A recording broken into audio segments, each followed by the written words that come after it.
Hello student, good morning. Welcome online classes और online कक्षाओं में कक्षा 10 के जो विद्यार्थी हैं वो सामाजिक विज्ञान में नागरिक शास्त्र, इसी को पॉलिटिकल साइंस भी कहते हैं, यानी राजनीतिक विज्ञान, और इसके बारे में हम लोग पढ़ रहे हैं। इसमें 4th लेसन चल रहा है जाति, धर्म और लैंगिक मसले, जातिवाद, संप्रदाय और लैंगिक असमानता। इसके बारे में हम लोगों ने पिछले वीडियो में देखा था कि किस तरीके से भारतीय राजनीति में इन सब की दखलंदाजी जो होती है वो लोकतंत्र के लिए कहीं न कहीं घातक है, खतरा है।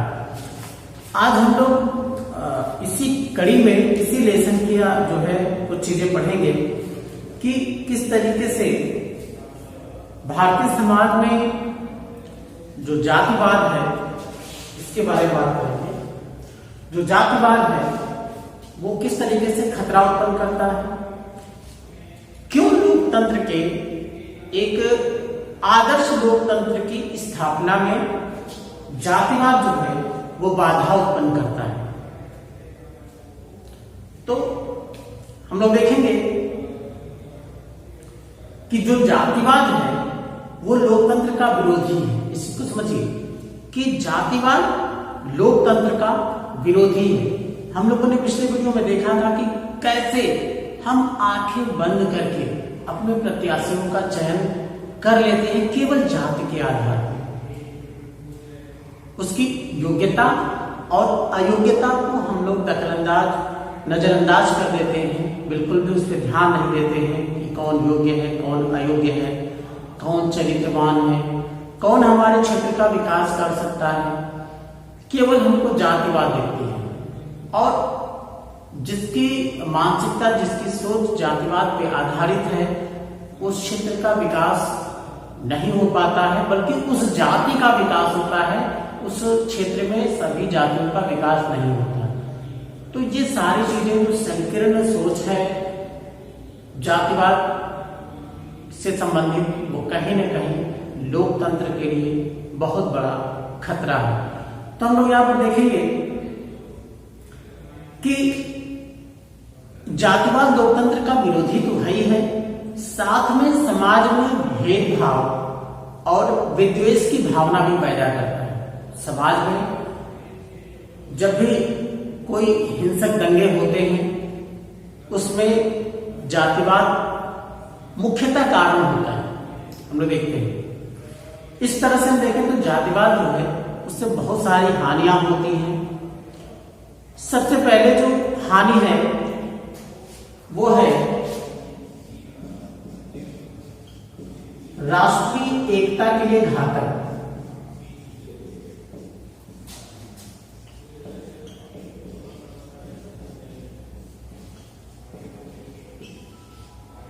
राष्ट्रीय एकता के लिए है घातक है जातिवाद।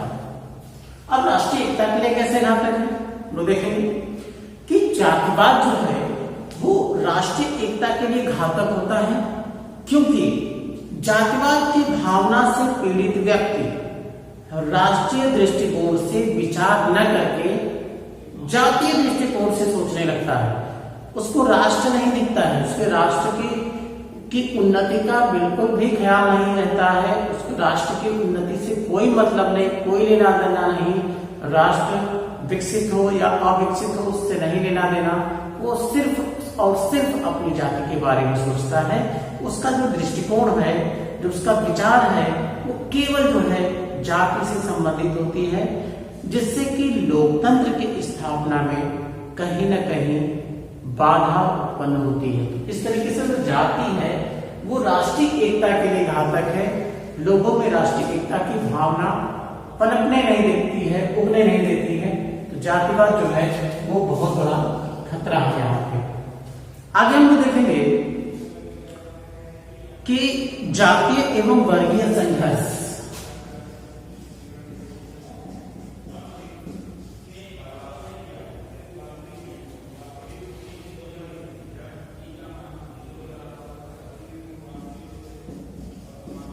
जातीय एवं वर्गीय संघर्ष अब हम लोग देखते हैं कि जो जातवाद है वो भारतीय समाज में जाति और वर्गीय संघर्षों को जन्म देता है। जातिगत आधार पर भेदभाव करने तथा विभिन्न जातियों एवं वर्गों में पारस्परिक ईर्ष्या की भावना तथा विद्वेष की भावना जो है वो उसका कारण बनती है, जिसके कारण वर्गीय संघर्ष होते हैं, है ना। विभिन्न जातियों में, वर्गों में जो है आंदोलन होते हैं, संघर्ष होते हैं। कभी कभी ये संघर्ष इतने बड़े पैमाने पे होते हैं कि खूनी संघर्ष का रूप धारण कर लेते हैं। इस तरह से लोकतंत्र और राष्ट्रीय एकता के लिए जातिवाद जो है वो खतरा है, वो बाधक सिद्ध होता है। अगला हम लोग पॉइंट देखेंगे,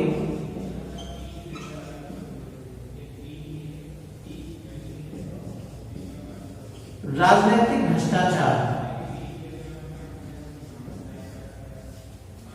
राजनीतिक भ्रष्टाचार अब ये स्थिति कब पैदा होती है? जब हम सही गलत का चुनाव न करके जाति के आधार पर जब उम्मीदवारों का चयन करते हैं, प्रतिनिधियों का चयन करते हैं, तो उस तरीके से यदि प्रतिनिधि जो है यदि जाति के आधार पर उसको टिकट दिया गया है तो कहीं न कहीं धन उससे वसूला जाता है। धन वसूल करके उसको टिकट दिया जाता है कि हाँ तुम फला क्षेत्र के, उस क्षेत्र के तुम उम्मीदवार हो। यदि वो व्यक्ति जाति के आधार पर विजयी होता है उस क्षेत्र से और वो टिकट जो है वो पैसे दे करके, धन दे करके वहां से अर्जित किया होता है, तो वो कहीं ना कहीं उस क्षेत्र का विकास न सोच करके अपना विकास सोचेगा। वो ये सोचेगा कि जो पैसा हमने टिकट पाने में खर्च किए हैं उससे कहीं दुगुना नहीं 10 गुना जो है वो धन हम इस क्षेत्र के से जो है प्राप्त करें। तो कहीं न कहीं जो योजनाएं जो हैं उस क्षेत्र के विकास के लिए धन लगना चाहिए, वो धन कहीं न कहीं वो अपने हिस्से में रख लेता है। तो इस तरीके से हम देखें तो समाज में, राजनीति में भ्रष्टाचार जो है वो फैलता है, क्योंकि सभी राजनीतिक जो दल होते हैं वो जातीय आधार पर भिन्न भिन्न गुटों में विभाजित होते हैं। वे निर्वाचन के आधार पर विभिन्न निर्वाचन क्षेत्रों के लिए वहां जो निवास करने वाली जातियां हैं उन लोगों की संख्या को आधार मान करके प्रत्याशियों को चुनाव में टिकट दिया जाता है।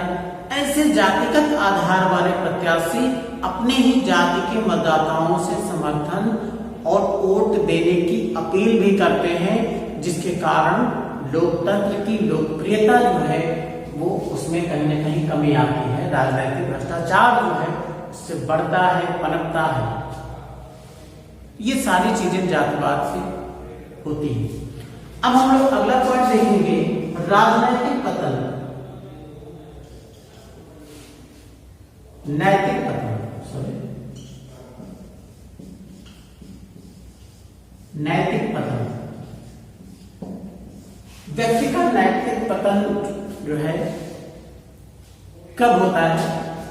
जब भ्रष्टाचार अपने चरम को होता है तो व्यक्ति का नैतिक पतन हो जाता है।